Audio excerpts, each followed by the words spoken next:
What's up, everybody? Welcome back to Bunker's Kitchen. Oh wait, this isn't my kitchen anymore. Welcome to the new kitchen. Let's get started. Alright, what is up, everybody? Welcome back to Bunker's Kitchen. Today, we're going to be making the best mashed potatoes I've ever had. First, you're going to start potatoes, obviously. First things first. Stop boiling your potatoes whole. It's wrong. You're wrong. Stop it. First thing, peel potato. Now, I don't do the best job at this.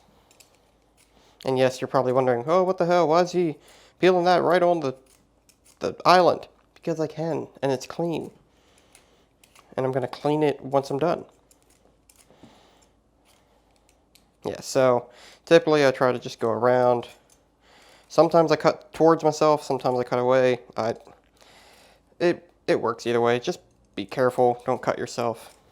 Because people seem to not think that that peelers are sharp. When, whoo boy, they'll cut your skin right off.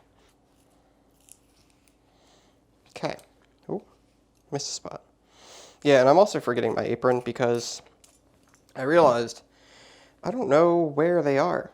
And I feel like my head's cut out of the shot, but we'll fix that later. Alright, potatoes are cut, or peeled. We're going to clean this up, get the cutting board out, and then get our milk and butter.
Okay, so now it should just be, there we go, that looks better. Now my head's not cut off.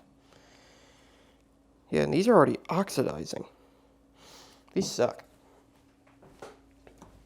First step, take a knife, wherever you may find them. Yep. First step, take a knife, because, oh yeah, forgot to get the milk and butter. Achha. Butter. Whatever milk you prefer, whether it be whole, half, quarter, whatever. Now, you're going to cut your potatoes. Whoop, that one was a mistake. Into roughly, you're going to cut your potatoes to roughly even shapes. That's the word I'm looking for here.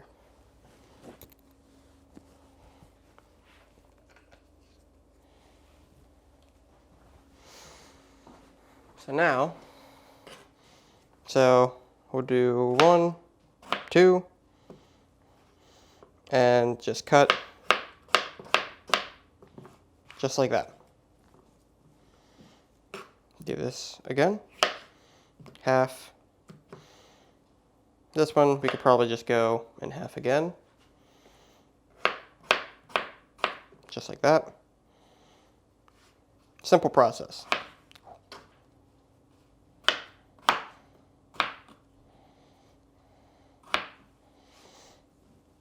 Now that you have your potatoes in roughly evenly cut pieces, you're going to take your pot, like this, and fill it up with the potatoes. So you're giving it just enough water so that way the potatoes are just covered for boiling.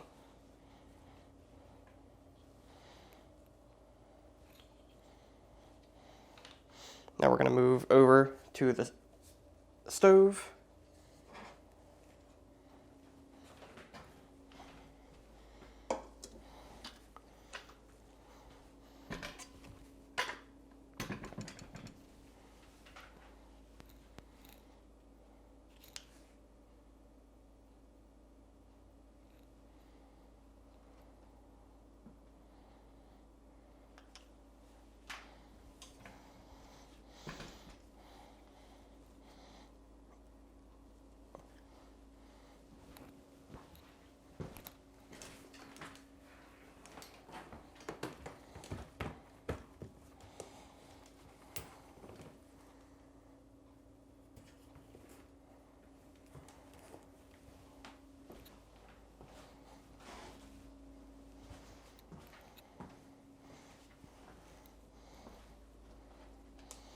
Now you're going to go ahead, pot on the stove, just like that.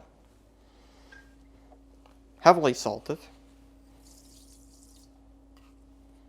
just like that. Bring to a boil, and we'll be back when it is done boiling. Alright. Alright, so as you can see by the clock right there, only like 3 minutes have passed. Come on, focus. Focus. Yeah, so like 3 minutes have passed. We're already starting to boil up here. Let's raise this up for y'all.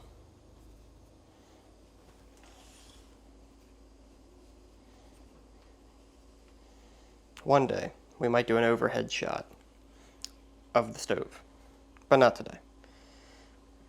That's close enough though, right? Totally. So, as you can see, I only added just enough water to cover the potatoes because if the water was too high, all the starch in there would cause all this foaming and it would probably boil over.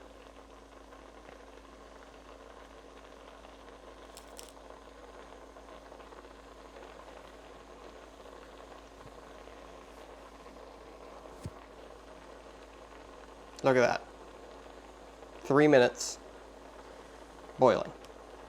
And again, if you had all that water, it would take significantly longer to boil as well.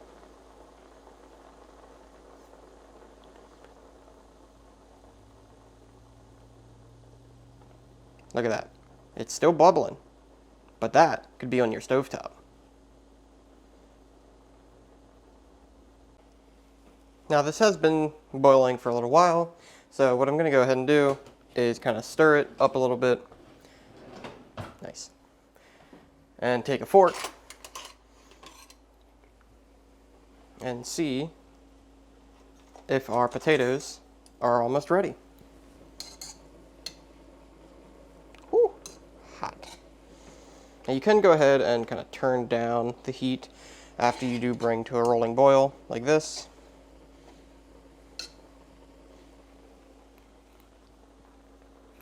See, it makes it a lot more calm, and it still is boiling water. Yeah, so we're almost done.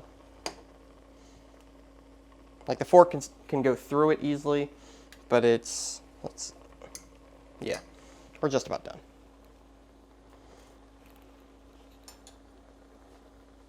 So give it like another minute, and we'll be good to go.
All right, Now, roughly a minute has passed. We're going to go ahead and throw these into a strainer and bring it back over to the countertop. Let's go.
Alright, I'm going to take this little, I forget what these things are called, and it's dirty for some reason. I'm going to take this thing, put our potatoes in the pot again, but not fully in the pot, in a little strainer thing. So we have our strained potatoes. Now, this fancy mechanism is a potato ricer. And I like using this. Is it still picking up audio? I can't tell because I can't see the monitor.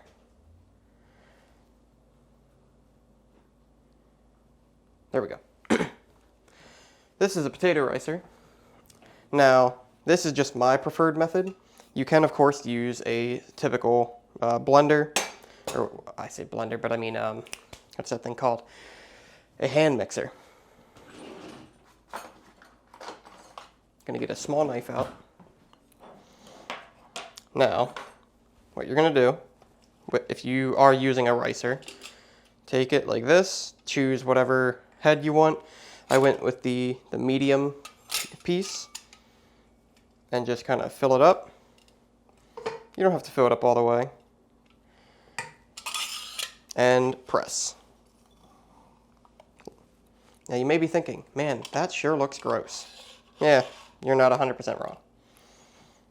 But it makes your potatoes a little bit better. Now, I'm going to go ahead and scrape the excess off the top of this thing because I want all the potato,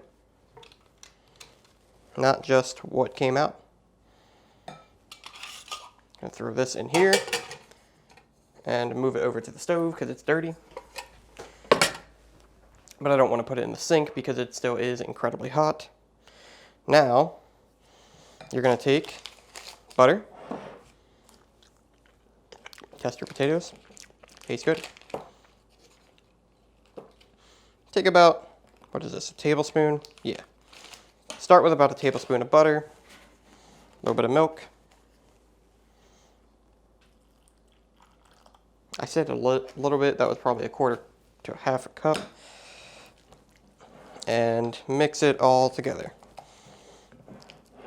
And you can easily see here that because of how well boiled our potatoes were, that was no problem for it to just melt together. It's not really the right word here, but That's all I got in the dictionary today. And see that these are some creamy, delicious mashed potatoes. Would you just look at that? Oops, wrong way. Look at it. All right. Jokes aside. I don't know why I put that over there.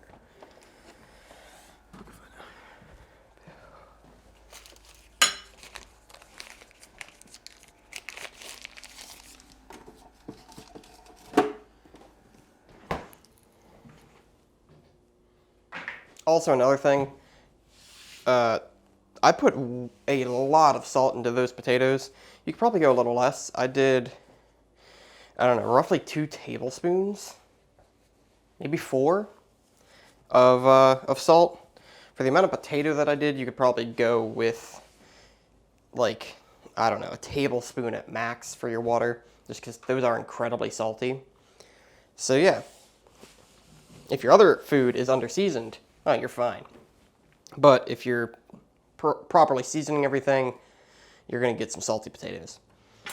Anyways, thank you guys for watching. I am Zach of Bunger's Kitchen. And starting next week, we're going to be making some recipes out of this thing. This is the joy of cooking. I found this when I was living with my mom still. How long ago was that? I don't even remember, like 4, 5, 6 years ago, something. I never really read into it. Like, I've started looking at it, trying to find some recipes to show you guys. Look at that, roasted chicken with herbs and garlic. That sounds like a good one. Anyways, we're gonna be going off of this book for a little while, you know, trying to share some of those old, I don't want to say ancient, but old, you know, family recipes.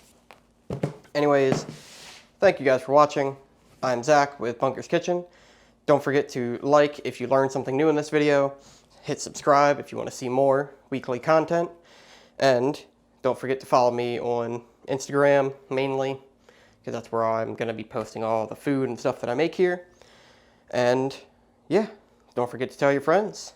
I'll see you guys in the next one. Peace.